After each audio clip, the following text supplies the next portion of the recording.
Wow, he just came out of the water.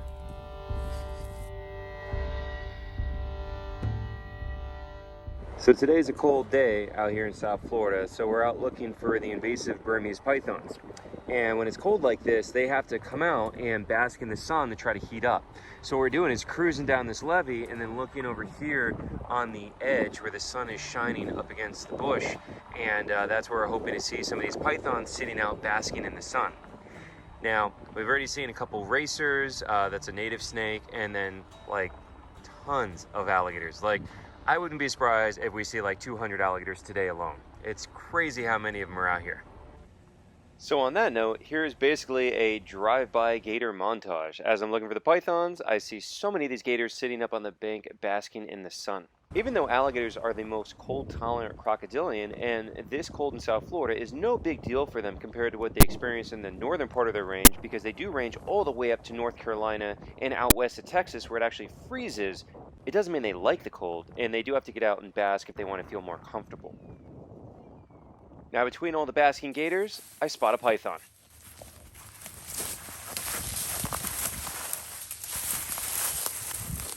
Wow, he just came out of the water. He's like cold to the touch. All right. Very good. Check that guy out. Like 7 feet. Not bad. Hopefully we get some bigger ones. Oh, he's really cold. Like, feel him. Oh, yeah, he's really cold. I wish I had a temp gun with me. Wow, he just came out of the water. And I mean, he's wet, you know, and just like, he's got to be like, I don't know, like 70 something degrees right now. Now's the time? Yeah, well, he's coming out to try to get some sun, so yeah, let's get out there.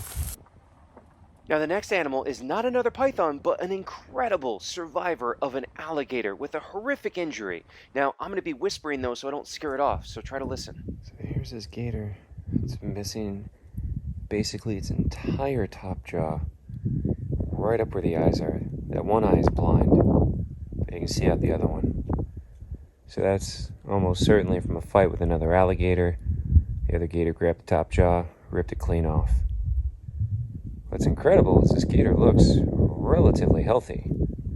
It's not starving to death. It looks like it's surviving, it's making do, and it's still able to somehow catch some kind of food. Might be living off apple snails or really small fish, something like that. But either way, he looks like he's making it work, because that injury looks pretty long healed, which is just absolutely incredible how these guys survive. And that really shows that's a resilient animal physically, but also mentally, because it has figured out how to survive.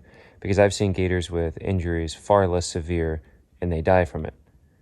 And really comes down to whether or not the gator can figure out how to survive.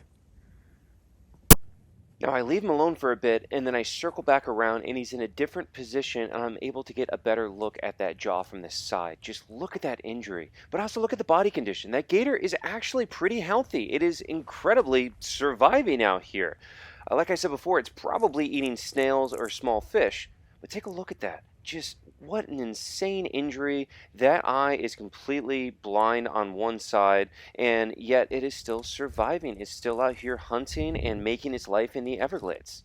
And I can tell from the look of the healed injury that this injury healed quite a while ago. He may have been surviving like this for over a year to be that far healed along. So, or longer, honestly. So it's just incredible how well this guy's been doing. Now, it is also illegal for me to catch this alligator and bring it into captivity. The rescue gators that you see me working with are nuisance gators, so they're the ones that come out of people's backyards and would otherwise be shot. But here in the wild, an alligator with an injury like this has to be left in the wild for nature to take its course, and it's not legal for me to take this gator. Then we come up on another alligator, but this one has successfully captured a bird as prey. So check this out. Unfortunately, it's a pretty short-lived encounter because the gator takes off with his food, but still pretty cool to see. I think it's an anhinga he's got. Wait, stop. Oh. After some great encounters here, I decided to hit a different spot. So here's a live cottonmouth out basking.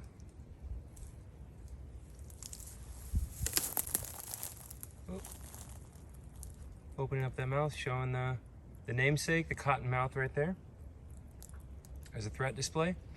I'm still pretty far away. I mean, my phone is zoomed in, but definitely onto me. What's up, dude?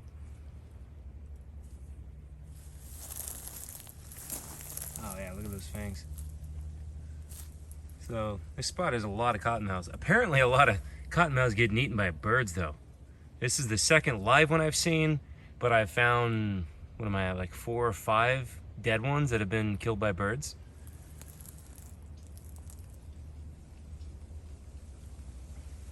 So as you can see, the cottonmouth is not chasing me. These guys are just notorious among myths of chasing after people. I have caught quite literally thousands of these snakes. I have never had one try to chase me or anything like that. Now, as you can see, they do stay on the ground, and if I were to approach closer, it might strike at me, or it might turn and run away, which is what they usually do. But either way, they don't chase you. That's 100% a myth, okay? So speaking of invasive species, most of the vegetation you see right here is actually invasive.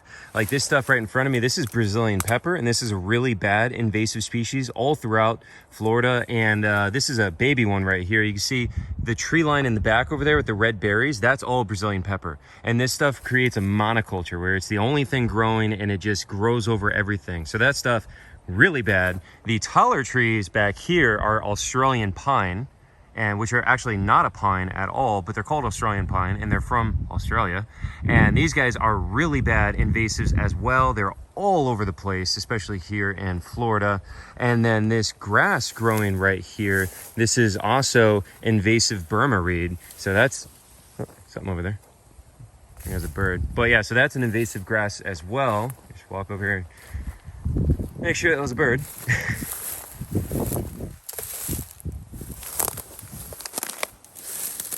Yeah, get some birds up in the reeds up here. But and then continuing our trend, this is another invasive species, okay, and this is Ardesia.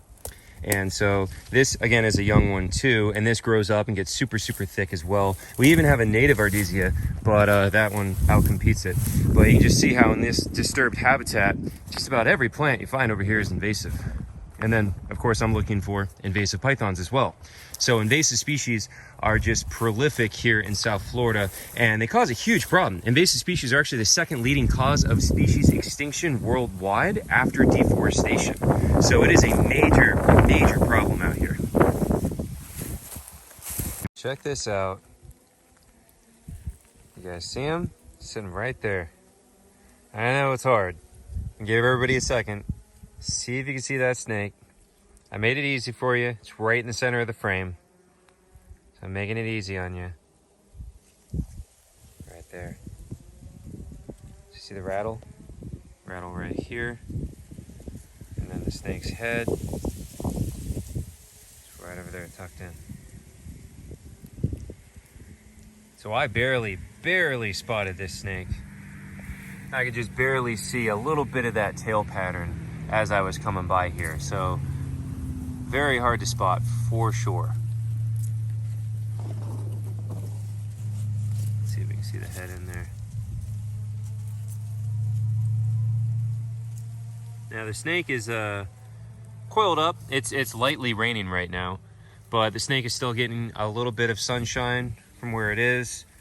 It's got a little bit of cover. Oh, there it goes, on the move.